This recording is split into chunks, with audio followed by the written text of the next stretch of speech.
Hi everyone, my name is Jana with Squirrelly Crochet and welcome to my crafting corner.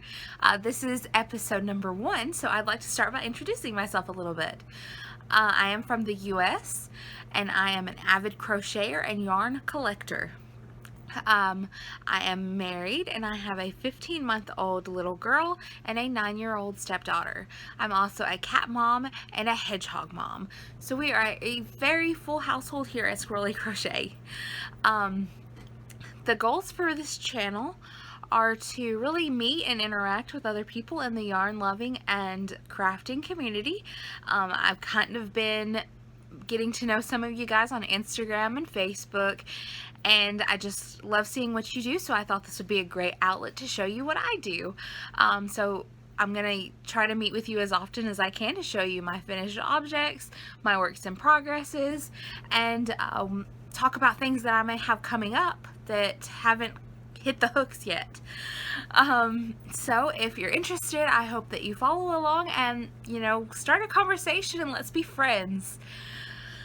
With that being said, let's get into some yarn stuff, right? So for my finished objects this week, I'd like to start with this big one, get it out of the way. It is a kaleidoscope granny blanket.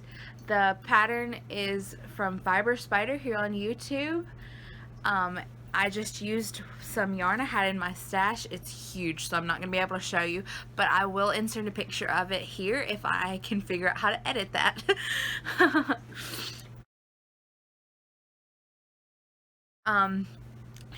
But it was really fast to work up. I think I used a 6.5mm hook and some 4-weight yarn, and I got through a lot of my stash that I've been really hanging on to and just ready to get out of the way so I can get some new stuff in. And it's so nice. Like, my little girl loves it. The next finished object I have is for my little girl. It is a Christmas present, the first one I finished this year so far. It is the top-down baby cardi from Crochet World magazine, and it was so easy to follow along with. And then I just used these little cute little cat buttons for the buttons because we're a cat family. So I hope that she'll like it.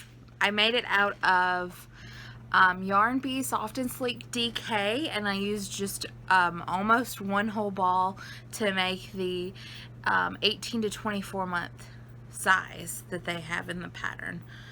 And it's so soft and squishy. The next works in progress, or the next finished objects I have is a shawl for my grandmother for Christmas. It is another tutorial I followed here on YouTube from Fiber Spider, the Virus Meets Granny. I'll link that one and the Kaleidoscope Granny blanket below if I can figure out how. I used Yarn Bee Luxe Lollies in the colorway Dancing Donuts. I used a 6.5mm hook for this one because I wanted it to turn out really big and drapey, and I achieved that, definitely. So I will insert a picture of what it looks like laid flat across my queen size bed here if I can figure out how. The next finished object I have is another shawl, and this one is just a virus shawl. And I haven't weaved in my ends there. And it's also in the Yarn Bee Luxe Lolly and Dancing Donuts because once I started that shawl, I got really obsessed with the colorway, and I used up all of the Dancing Donut I have in my stash on this shawl and the next one I'm about to show you. But this one is just a virus, and I used a 5.5mm hook to get it, and it is about 80 inches across.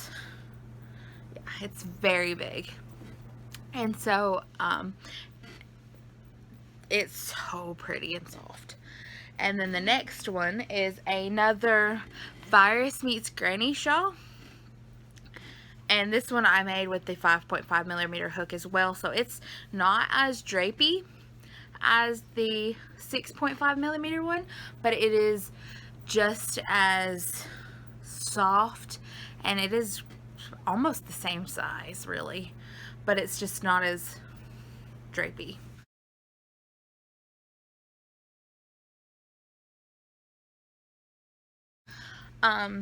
But those two are available for sale on my Etsy shop as well. So, and I'm working really hard on trying to get more stuff up there, because I am a stay-at-home mom, and so I do appreciate any extra income I can get, and if I can get that income from crocheting, which is something I love, even better, right? So that's all for my finished projects right now. I am trying to get some Christmas gifts done in advance, so I'm not stressing at the last minute. So the next thing I want to talk about is my works in progresses. I only have one right now, but it's been a pain in my butt, honestly. It is the pineapple, oh, what is it called? It's the pineapple dress or something like that. It's a bag-o-day crochet pattern, and it is super easy to do. It really is. And I'm making it, trying to make a medium size, so I've only got 5 little repeats right here. And this is just the first panel I've started, so I've got to make a whole nother one of these. I'm using the Caron cotton cakes in the color cream. No, just white. Caron cotton cakes in the color white. And a 5.5 millimeter hook. And it's not just flowing for me. I think it's the yarn. It's because it's not the softest cotton blend I've ever worked with. But, it's just, you know, it's one of those projects like, okay, I just gotta get this done because it's gonna be beautiful when it's finished. It's just, you know, working on it isn't that fun. But that is the only thing that is actively on my hooks right now. Upcoming, I am working on the, planning to work on the Dash Cowl that Yarn Joy Podcast is doing. Terry over there at the Yarn Joy Podcast. I have the yarn together. I'm making 2 because I want one for each of the girls, and I can't get started on it right now because we have had my stepdaughter here visiting with us for the past couple of days, and I can't work on it with her here because then she'll want it as soon as it's finished and not for Christmas. So I'll plan to get started on that as soon as she goes home. And let's see, other upcoming I do have some other Christmas gifts. Something for my husband that I have planned, which I can't talk about right this second because he's gonna be watching this video. And then I am also making something for my dad. He's gonna get a blanket, I think. Him and my stepmom, I think I'm gonna make them a blanket. I haven't picked a pattern yet though, so stay tuned for that. So I hope you guys enjoyed watching my video and seeing my finished projects and my works in progresses. Feel free to give this video a thumbs up and subscribe to my channel. I hope to be seeing you guys again real soon. And I'll leave all of my contact information down below. You can find me on Instagram, Facebook. I do have an Etsy shop, and I'll leave my email as well. So I love you guys. See you again soon. Bye.